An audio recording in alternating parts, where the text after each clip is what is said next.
3 वचन से और 9 वचन के बीच। बहुत खास बात है जो कई बार हम नहीं कर पाते। और दूसरी और खास बात है, कई बार परमेश्वर मालिक को भी आशीष देता है पर नौकर को भी छोड़ता नहीं, उसको भी बहुत आशीष देता है। इन हम दोनों बातों को इसमें हम देखेंगे। जी जी। और मुझसे आकाश और पृथ्वी के परमेश्वर यहोवा की इस विषय में शपथ जी जी कि तू मेरे पुत्र के लिए कनानियों की लड़कियों में से जिनके बीच में रहता हूँ जी किसी को ना लाएगा, परंतु तू मेरे देश में मेरे ही कुटुंबियों के पास जाकर, लिखा है परंतु मेरे देश में मेरे कुटुंबियों के पास जाकर मेरे पुत्र इसहाक के लिए पत्नी लाएगा।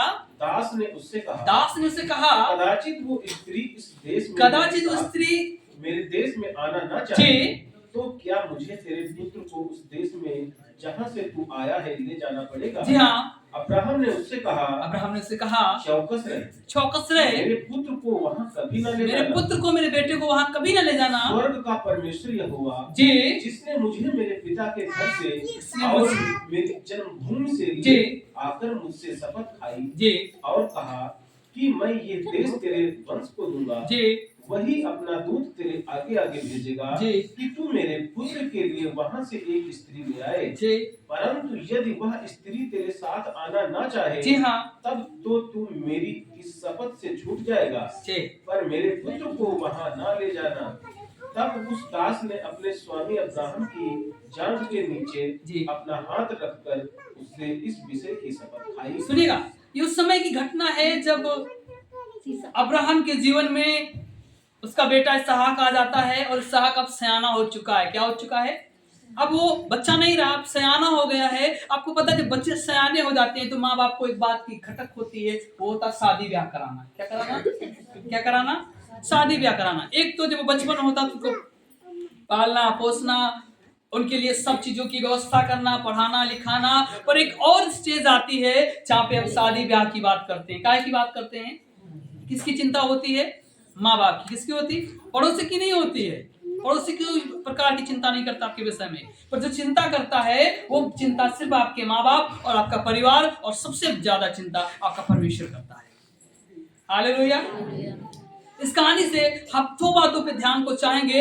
एक तो परमेश्वर, नौकर और मालिक। अगर मालिक है वो तो आशीषित होता ही होता है, लेकिन उसके साथ में उसका सेवक वफादार है, वो भी आशीष का कारण ठहरेगा। इस जगह से आप सीख लेंगे। दूसरी बात है, हम मसीह में हैं, हम परमेश्वर प्रभु यीशु मसीह को जानते हैं, तो हमारा दायित्व क्या है कि हम कैसे रिश्तों को स्थापित करें। कैसे रिश्तों को स्थापित करें। ये उस समय की बात जब अब्राहम का बेटा सयाना हो गया और अब्राहम कहता है कि सब कुछ तो बेहतर है कि हमारे बेटे के लिए अब शादी कराई है। क्या किया जाए? और शादी के लिए करता क्या है वो? अभी बड़ा भोज नहीं चला था, बड़ी दावत नहीं चला। वो कहता अपने दास से, किससे कहता है? लिखा है वो जो दास था उसके पूरे राज्य में सबसे ऊंचा जन था। कौन था? इसका मतलब जो कुछ लेखा जोखा अब्राहम का था वो उस दास के पास में था, और वो दास भी बहुत अच्छा रहा होगा, जिसपे आदमी इतना विश्वास करे कि भैया जो तुम ले आओगे फला जगह से, उस पे हमको भरोसा है। आज के जमाने में भरोसेमंद आदमी तो है ही नहीं, है ना। अपने खुद के नहीं भरोसा करने देते, अपने खुद के लोग आपको झुठला देते, आपको धोखा दे देते। पर जो परमेश्वर के साथ में वफादारी के साथ चलता है, उस परमेश्वर कभी झुठलाता, उसको कभी नकारता नहीं है, बल्कि जो वायदा करता है उसको पूरा करता है।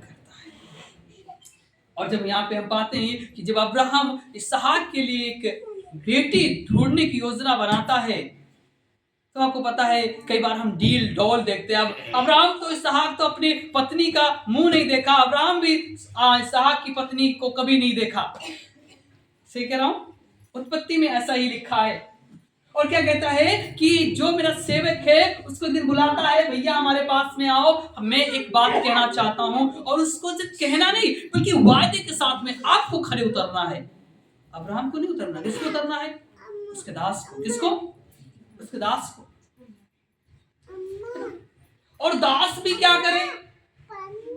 अगर खड़े नहीं उतरते, बात नहीं मानते तो भी मुश्किल है। पर ये उन हालात नहीं जो जबरन है, ये वो हालात है जो प्यार मोहब्बत और परमेश्वर की दया में हैं। हालेलुया। और अब्राहम एक दिन बुलाता है अपने दास को और कहता है तू मुझसे शपथ खा। क्या शपथ खा? पढ़िएगा 3 और 4 वचन। और मुझसे आकाश और पृथ्वी लिखा है मुझसे आकाश पृथ्वी के परमेश्वर यहोवा की इस विषय में शपथ खा कि तू मेरे पुत्र के लिए कनानियों की लड़कियों में से जिनके बीच में रहता हूँ किसी को न लाएगा। कहता है कि तू मुझसे शपथ खा, मुझसे वादा कर, मुझसे वाचा बांध कि तू मेरे बेटे के लिए जो लड़की लाएगा, जो अच्छी पत्नी लाएगा। जहाँ पे मैं रहता हूँ वहाँ पे अलग अलग किस्म के लोग थे, क्योंकि जो अब्राहम है वो अपने देश से निकलकर ऊर नगर से निकलकर वो एक नए शहर में आकर बसा था, जहाँ पे हित्ती, कनानी, एमोरी तमाम प्रकार के लोग रहते थे। हालेलुया। और ये उस समय की बात है जब इनका बेटा बड़ा हो रहा था। बेटे के साथ साथ जब बड़ा होता तो एक माँ बाप की चाहत होती एक कि हम बेटे के लिए एक बहू का प्रबंध करें, और यस इसहाक के लिए इंतजाम होने पा रहा है। पर गौर कीजिएगा, पिता उसका इस बात को कहता है कि देखो तुम मेरे बेटे के लिए कहां से लड़की लाओगे? कहां से लाओगे? मेरे कुटुंबियों में से, अर्थात मैं जहां रहा करता था वहां से, या परिवार से, या कह सकते हैं जो हमारे मेल का आदमी। क्या हो? मेल का। और हम आप आज के बहू दामाद कहां से ले आते हैं? कहीं से।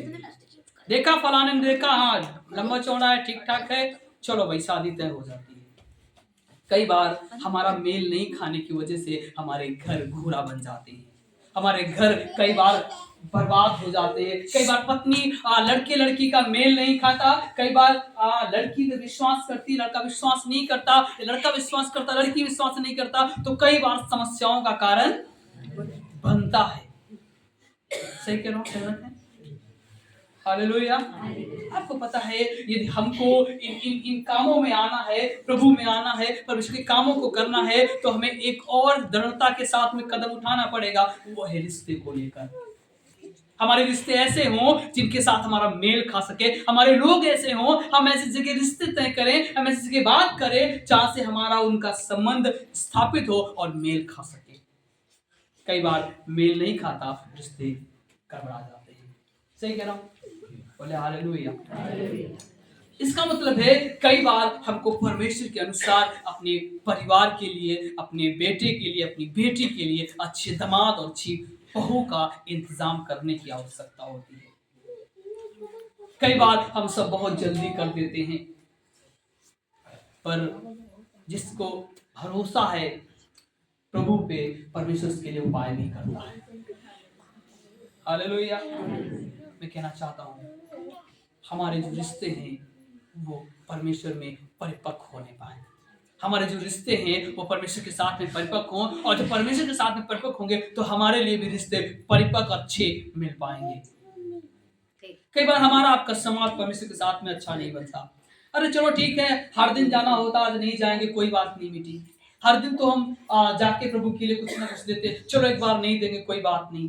आपको पता है हमारा हर दिन परमेश्वर के साथ में रिश्ता बेहतर होने पाए। हर सप्ताह हम कलीसिया निकल कर आए ताकि हम परमेश्वर को धन्यवाद दे पाए। हम हर समय प्रभु के लिए एक अपने जीवन में एक आनंद भरा भजन गाएं कि प्रभु हम तेरा भजन गाना चाहते हैं, गा के आपको धन्यवाद देना चाहते हैं। पतनकर कहता है मैं तो हर दिन परमेश्वर के भजन गा गा कर उसको धन्यवाद दूंगा। मैं तो हर दिन उसके नाम को ऊंचा उठाऊंगा, उसके लिए मन्नतें मांगूंगा, और मांगूंगा ही नहीं बल्कि पूरी करूंगा। कई बार हम आप मन्नतों को पूरी नहीं कर पाते। कई बार हम परमेश्वर के साथ में चलते ये हम भूल जाते हैं कि हमको और भी क्या करना था। हम क्यों आए? हम इसलिए आए कि हमारा बुखार ठीक हो जाए, हमारी तबीयत ठीक हो जाए, हमारा परिवार ठीक हो जाए, बस यही मसीहत है। मैं आपको बताना चाहता हूं इससे आगे भी मसीहत है। हालेलुया। शायद आप जब यीशु मसीह को जाने थे, जब आप बीमार थे, असहाय थे, कमजोर थे, शायद आपकी बीमारी ना जाए, शायद आपका दिक्कत ना जाए, दुख ना जाए, पर यस यीशु को आप उद्धारकर्ता के रूप में जरूर ग्रहण करें। हालेलुया। बड़ी बड़ी मंच, बड़ी बड़ी सभाएं इस बात का संबोधन करती है, यीशु के पास में आओगे तो वास्तव में आप ठीक हो जाओगे। पर मैं कहना चाहता हूँ कि यस, कई बार बीमारी बेशक ना जाए, क्योंकि आप जानते हैं, हम जानते हैं कि इस संसार से एक दिन कूच करके सबको जाना है, चाहे बीमारी की रीति से या किसी और बातों से सबको जाना है। पर हमारी प्रार्थना यही हो, प्रभु हमारी बीमारी जाए ना जाए, हमारे दुख जाए ना जाए, पर यीशु हमारे लिए आप उद्धार हमारा जरूर कर दे। हालेलुया। वास्तव में हमारी ऐसी मन्नतें हो कि प्रभु हम चाहें बड़े दुख में रहकर, यदि आपकी इच्छा हो दुख भी चला जाएगा, पर यस दुख जाए ना जाए, पर यीशु यदि आप हमारे लिए उद्धार जरूर कर दे। हालेलुया। हम इसलिए नहीं आए कि इस बीमारी से ठीक हो जाए, हम इसलिए नहीं आए कि हम इस बड़े कामों से ठीक होकर आगे निकल जाए, हम इसलिए आए कि हम सृजनहार उद्धारकर्ता के पास में उद्धार लेने के लिए आए। हालेलुया। यदि आप विश्वास योग्य हैं, आप परमेश्वर की बातों को समझ पाएंगे। अब साथ में एक